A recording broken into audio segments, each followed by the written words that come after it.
Welcome everyone. Welcome. It's hard to believe summer is just about over. Hey, Labor Day weekend is coming up, and I am super excited. We've had a lot of things happen this past year.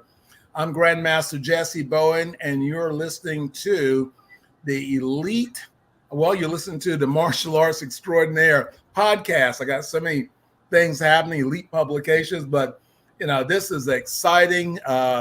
We just released our new magazine, our new book, and we added a couple things different. And I'm going to introduce my guest in just a few moments. But what we introduced this year was our top schools select, by the American Martial Arts Alliance to be a part of the Martial Arts Extraordinaire. And, we gave schools around the country and, outside of the country to actually participate, for us to learn about their schools, their bios, and then for us to choose to select them to be in our magazine. And you can get a copy of the magazine, just follow your link, or you can also go to Amazon. But it's the feature of our top select schools. Now, I don't believe in famous. And what does that really mean? Well, famous is that, you got all these tournament trophies, you got all this other stuff. What I believe in is that there are great martial artists from around the country. And if we don't have a mechanism to learn who these people are, and that's why we set up the Martial Arts Extraordinaire magazine, and our Who's Who book was to introduce martial artists from around the country to each other. It's not based upon tournament play and all the traditional things we have done before. This magazine is really here to support them, to help them build their market in the martial arts, to promote them and the growing their martial arts schools, or to impact themselves in the community. Today we have Master Messina with us, and we have Renshi Brown with us. Today is Ladies' Day. We're coming up on September, so I'm making today Ladies' Day. Hello, ladies. How are you doing? Good. How are you? Good. How are you? All right. I'm doing better. And so, really, our program today wanted to showcase you and your schools in different parts of the country. Back in the old days, Karate Illustrated Black Belt magazine, we knew who people were only if they were, the guru of the martial arts, or their schools were in tournament play and they had national ratings, and that was good. But there were so many great martial artists that we didn't meet. And our whole organization is about legacy, and really wanted to have you on to introduce yourself to our audience and to share this podcast with your students. So I guess, Renshi Brown, I guess we'll start with you. Then we'll come back to Master Messina. So tell us a little bit about you, where the name of your school, where you're located. Yes, sir. Thank you, Hanchi, and thank you for the opportunity to be on the podcast today. My name is Muriel Brown. I am currently located in San Antonio, Texas. And I have been here in Texas for about 11 years in San Antonio. I practice Goju-Ryu, which is our Japanese style of martial arts. I started in 2007. So I've been practicing for about 17 years now. This month, September will be 17 years. And I'm still excited about it. I am married. I have one son. And I've also retired from the military, spent 27 years in the military, which was indeed an honor to serve in the Army. Well, thank you for your service. That's the first thing I want to say. Thank you for your service. And I know that, bringing that leadership, into your martial arts school, I know that was impactful. So how has your school impacted your community?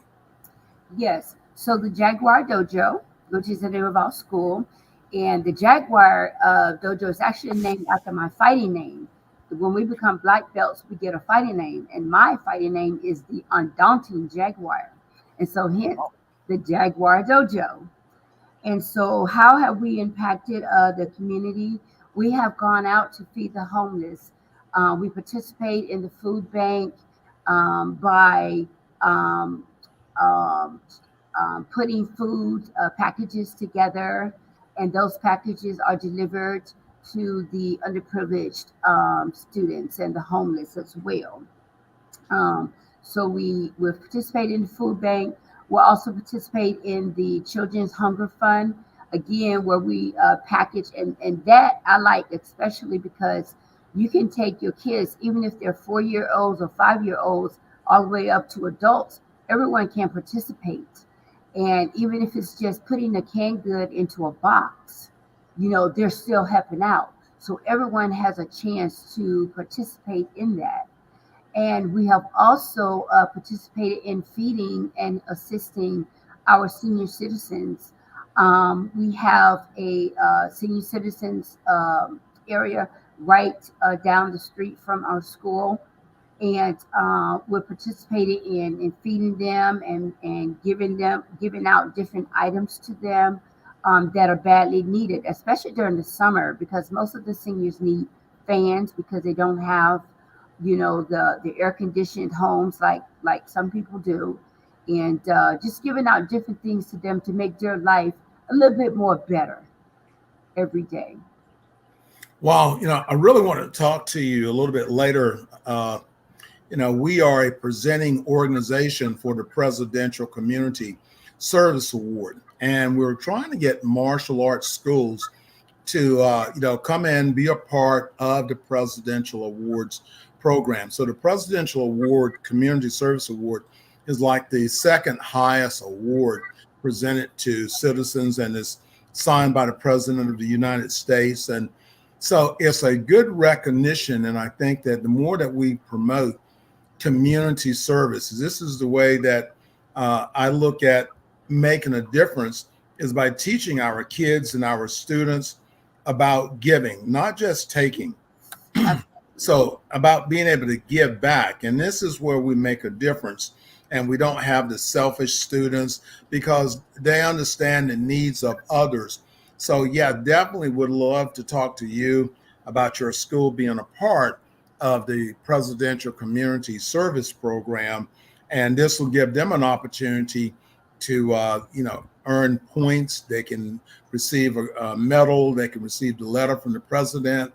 So there's a lot of really great things that the American Martial Arts Alliance Foundation that we're trying to bring into the martial arts community, and not just be an organization that we're here and we don't do anything for you. We really work hard at trying to give back to the community. And you're already doing these things. What is the key to your school's longevity? I think it's support from the Black Knight Karate Association, which is an association that we're with now, getting support from them, especially with our Supreme Grandmaster Ed Brown, who is located out of Houston. He is our top guy. And getting the support from the organization itself. We have members from the organization that are right here in San Antonio. And they have actually come over to my dojo and have supported the organization. And in addition to that, my parents, they are so supportive. If the dojo needs anything, they get it. I mean, they get it for them with no questions asked. Whether it's providing some candy. I have a little candy bowl, so everyone does well in the dojo that day. They can, if they get a go ahead from me, and then they get a go ahead from their parents, they can go into the candy box and get some candy before they leave. So I think it's just my parents, my organization, and my parents who have been so supportive, and they're communicating with them knowing about the organization, keeping their kids involved, coming to training. They're the ones who bring them to training every day, you know, and I'm so grateful for them for doing that. And also they spread the word. I give them flyers, I give them cards, and they spread the word. They bring their friends. We have a fun Friday. I try to do it every quarter, where everyone comes in and they play games, but they don't know that all the games are centered around focus, focus. And so they come in, they're able to invite their friends to come and participate in there as well, and they get pizza at the end of the fun Friday. So I think just having different activities for them helps. Well, that's a sign of great management and leadership, and this is really key. We had a book project we've been launching for the past 2 years called Elite Martial Artists in America. And the Elite Martial Artists in America is about sharing, stories on leadership. And it's about sharing the stories, about business. And also it's really about sharing that personal story of, how did the martial arts impact your life? Now, we use the slogan a lot that, martial arts is a way of life. How do you teach that? How do you teach that in your school? Yes, well, I teach them, especially when being a martial artist comes with the self-discipline. I teach them about self-discipline. I teach them about strategies to get homework done. I teach them about, you come in here, you get your karate done, you do exactly what the sensei is asking you to do, and then you go home. And if your parents are asking you to do something, there's no question, you just do it, And I told them that is part of their self-discipline. Now, self-defense, I always tell them, you have to learn self-defense because you may be out in the mall, or you may be out in a parking lot, and something might happen. You never know. You just never know. So you have to always be on your guard. Always watch who's around you, who's in front of you, who's in back of you, because you just have to be aware of what's going on around you to protect yourself. Well, that is great, and we look at karate as a way of life, and, everything that you do really relates back to, or martial arts, a way of life, relates back to your dojo, the respect of coming in. And when you teach respect and it's happening every day, that becomes a part. Everyone, this is Grandmaster Jessie Bowen, and this is our podcast, the Martial Arts Extraordinaire Podcast. Check out our magazine. Renshi Brown is featured, and her school is featured in there, in the magazine. Okay, we're going to go over to Master Messina. And, she's the smiling girl. Hey, ma'am, how you doing? Hey, sir, how are you? Better and better. You are a big part of the martial arts. You do so much in the martial arts. You have a fantastic school. So let's go through and let you introduce yourself to our audience. Name of your school, where you guys are located. So I'm going to turn that over to you. Thank you. So my name is Meggie Messina, and I live in Long Island, New York. I started training in Brooklyn, New York.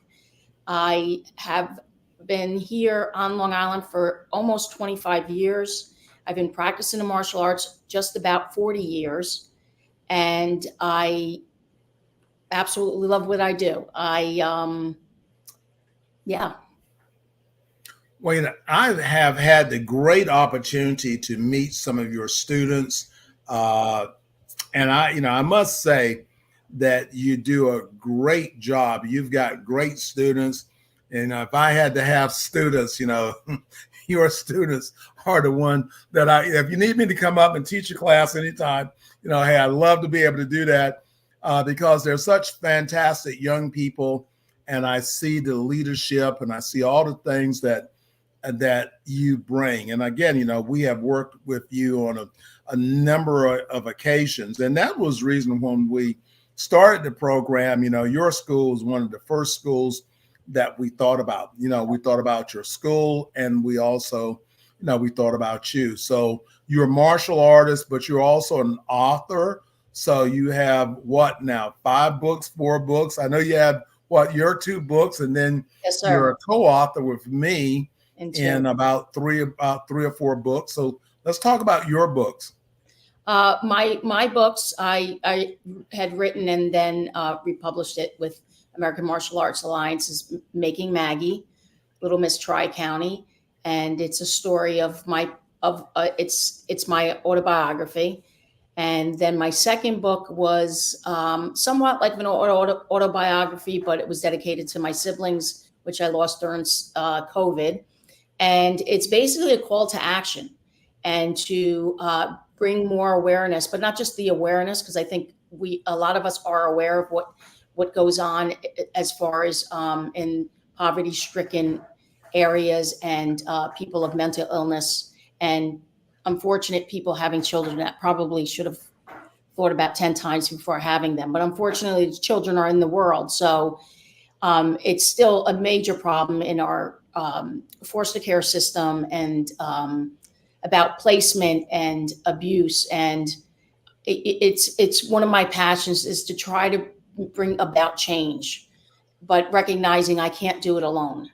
And we desperately need to come together and collaborate and become a unit to really bring change about what the issues are today, because children continue to die, parents continue to die. And it's heart-wrenching to watch, one generation after the other. So my book was not written just to tell the story. It's about bringing change, about, being part of the change. So I'm really, truly hoping that the book can get to places where we can make that happen in a very large way. Well, we see the impact. I know, for a moment, let's just sort of speak about that. Becoming an author and sharing your story, I know, has this supported and helped your business? I know you've got a lot of publicity in the community. So let's talk about that just for a second. And I always say to my martial arts friends is that a book is like a giant business card, and that book opens the door up for other opportunities. Have you seen that to be true as an author? Yes, I have. And one thing that I will say is that I was very nervous at first because we just don't know how people will react to your story. And my story is pretty dreadful. And so to start off, I was very nervous, but then I was pleased how it was received by the community. People were almost relieved to see that I'm not someone from privilege. I'm someone from a very tough place, and I've worked my butt off to become who I am and to remain where I am. And yes, it has, because I've gotten numerous calls from TV shows for interviews and the newspapers, local, and we're still working out some other stuff in the horizon. So it has helped my business, and I really believe the big part is that it's helped people understand why I'm so passionate about what I do with children, and why it's so important for me to teach them that it's not just about the kicking and punching. It's a tool I choose to use to reach them, but it's imperative that they become good people and that they understand the impact of our actions and the way we treat one another, the impact that it has, not just for today, but the impact it has on people tomorrow and years to come. And it's just so essential that we teach our children this from a very young age. And it's just, let's take bullying, for instance. I don't think children really understand the impact of their words and their actions at a younger age. And I think that the peer pressure is so intense at certain ages of children that to fit in and to be the cool kid, that they don't understand the impact of their actions and their words later on in life for people. And I do truly believe that my school and where I am, that we have made a major impact on the bullying, because kids do understand that it's very hurtful and it could change somebody's life drastically.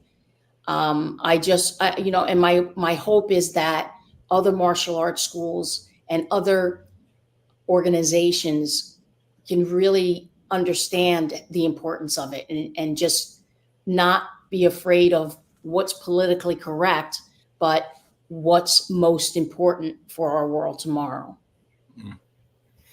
Great. So I know you've been in business for a while, and I see, the things you're doing in the community, your promotion of not just your martial arts, but the sport, karate, and other things that you're doing. What is the key to your school's longevity? I believe the key to my longevity is staying true to my heart and staying true to my roots and what my goals are. That can be very hard when, I had somebody come and offer me a good amount of money for my school. And it was early on. And, as enticing as it may have sounded, I had to remember that I'm not here just to make money. I'm not doing what I'm doing just because I enjoy like being called master or whatever the ego tricks are for some. I'm here because I'm on a mission.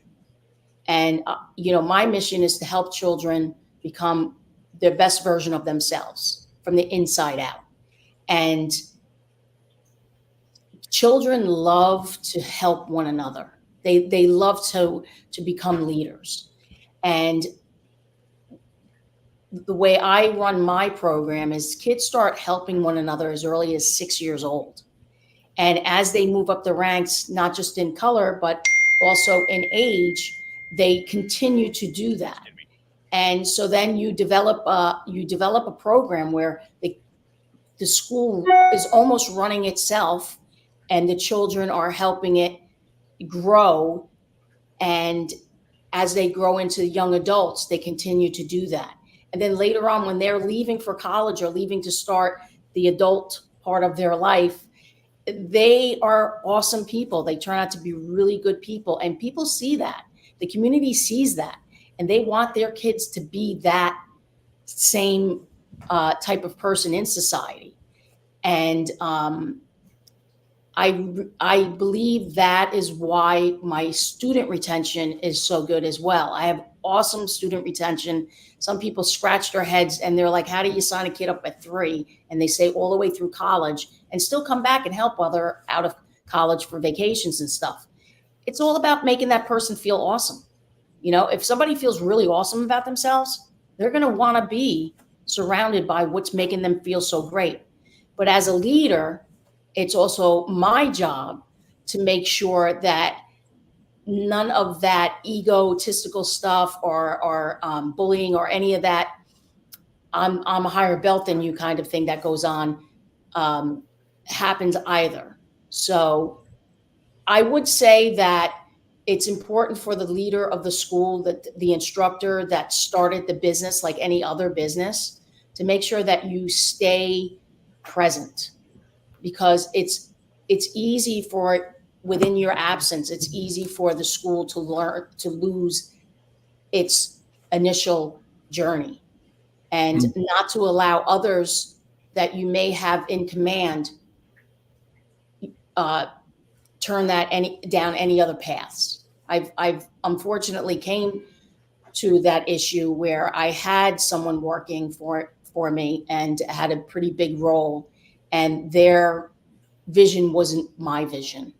And that's when you have to make the tough decision not to, per se, sell your soul and keep your mission up front and do what you have to do, irregardless, to make sure that stays at the forefront.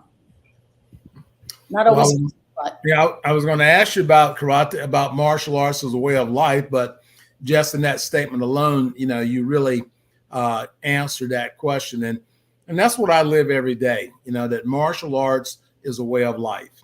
Everything that I do, I'm a black belt driver. I try to be a black belt parent.